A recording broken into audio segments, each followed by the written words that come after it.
For most young footballers, the Premier League is the pinnacle of club football. The lure of some of the world's top teams, top stadiums and top players is enough to turn almost anyone's head, and many have, and many more will, try to crack one of Europe's hardest leagues. At 18 years of age, Reto Ziegler left his native Switzerland behind for the big lights of London.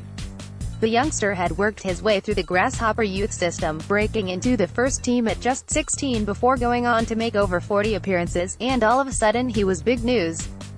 It was Tottenham, and then Tottenham's sporting director Frank Arneson, who pushed hard to bring him to White Hart Lane, managing to steal him away from Grasshoppers prematurely. During the 2004-05 season, and under the guidance of both Jacques Santini and his replacement manager Martin Jol, Ziegler instantly thrived, making a name for himself as an exciting left midfielder and cementing his place in the Spurs' first team with 31 appearances in all competitions. Photo by Paul Barker, Getty Images. His exciting attacking play endeared him to the fans, and his youthful energy was infectious. It was during this period that he earned his first call-up to the Switzerland national squad, just reward for a sparkling season, and he made his international bow against France in March 2005. Whilst the 32-year-old's career hasn't quite managed to maintain this upward trajectory, over 17 years, Ziegler has played his football across 7 countries and featured for sides such as Sampdoria, Fenerbahce, Lokomotiv Moscow and native FC Sion. Spurs remains firmly in his heart. Speaking exclusively to the Boot Room about his career, Ziegler said, "Of course, I am still a fan of Tottenham. I was a fan of Tottenham before I joined and I am still. There has been a lot of big changes there, so I don't have any teammates anymore who play with Spurs. But I always follow them." When Ziegler arrived at Spurs, it's fair to say things were a little different to what they are now. In his first season at White Hart Lane, the Lily Whites fell short of their European objectives and limped to a 9th-place finish, being knocked out in the quarters of both the FA and League Cup. Photo by Anne-Christine Pujolot, Getty Images. For a squad that contained fresh, young English talent in the likes of Paul Robinson, Michael Brown, Michael Carrick, Ledley King and Jermaine Defoe, as well as the experienced heads of Frederic Canode and Pedro Mendes, it was a hugely disappointing return considering pre-season potential. However, fast forward little over a decade and Tottenham are in another world. Whilst the feeling of disappointment experienced by the 2004-05 side will no doubt currently be lingering around the white side of North London following their FA Cup semi-final defeat to Manchester United last weekend, their 8th semi-final loss in a row, progress has been huge. Unless a dramatic late-season collapse ensues from this point forward, Mauricio Pochettino's side look poised to finish in the top 4 for the 3rd season in a row, securing Champions League action. The fact that the Argentine masterminded his side to top Group H, the so-called Group of Death during this year's edition, tells its own tale, and Spurs have every reason for encouragement moving on. During Ziegler's brief stint at Tottenham, he could have only dreamt of dicing with the European giants of Real Madrid and Juventus, and he reflected on how far Tottenham have come in 13 years. "I know it is a fantastic team that they have, and they are playing Champions League. When I was there our goal was to play in Europe, so I am pleased for Daniel Levy and the owners." Photo by Sean Botterill, Getty Images. The FC Dallas centre-back also admitted that he is a long-term admirer of current Spurs boss Pochettino, lauding him for the impact that he's had since arriving from Southampton in 2014. "Of course, I would want to play under his management. He is one of the top managers in England but also the world. Of course, why not?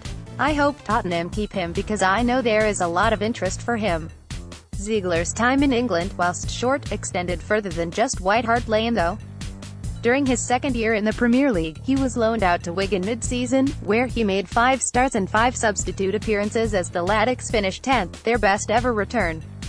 He also came on for the final 18 minutes of the 2006 League Cup final defeat to Manchester United, an experience that the 32-year-old still remembers fondly to this day.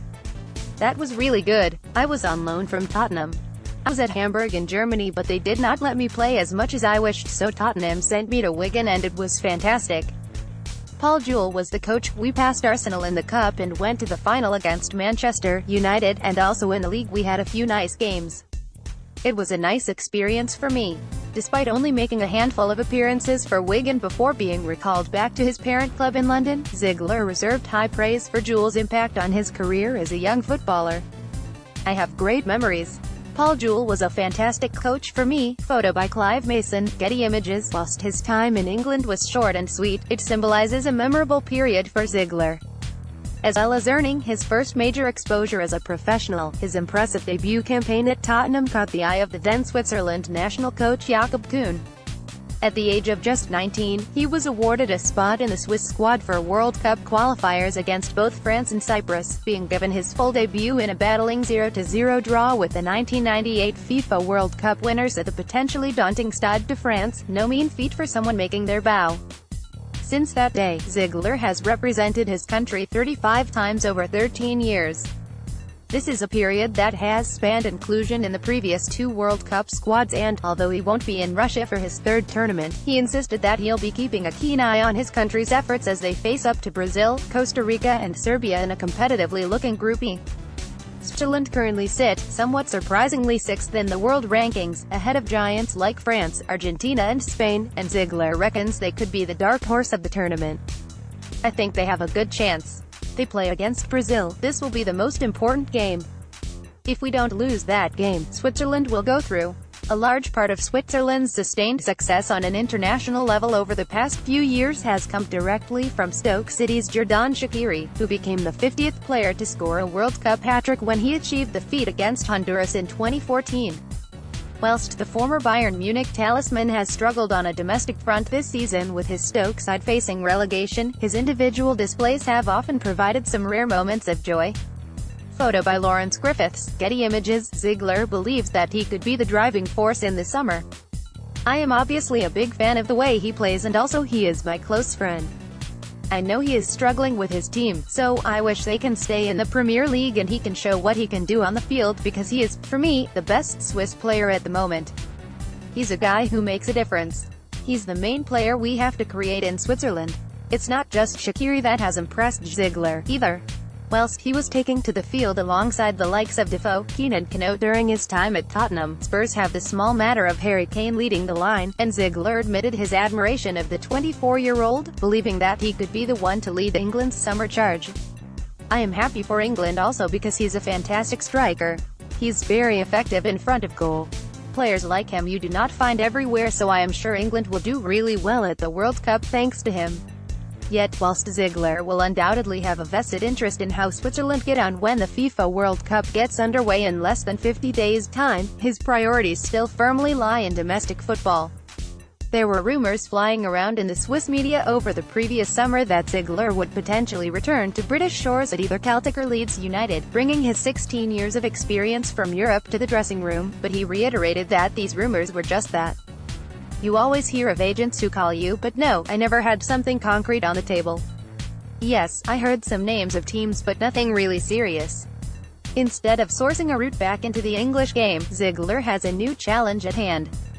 The lure of Major League Soccer has grown exponentially over the past 5 years, with some of the world's most decorated players already going over to see what the fuss is all about, and the Swiss international is the latest European to relocate over to America after signing for Texan side FC Dallas. It's fair to say, it is a case of so far, so good too.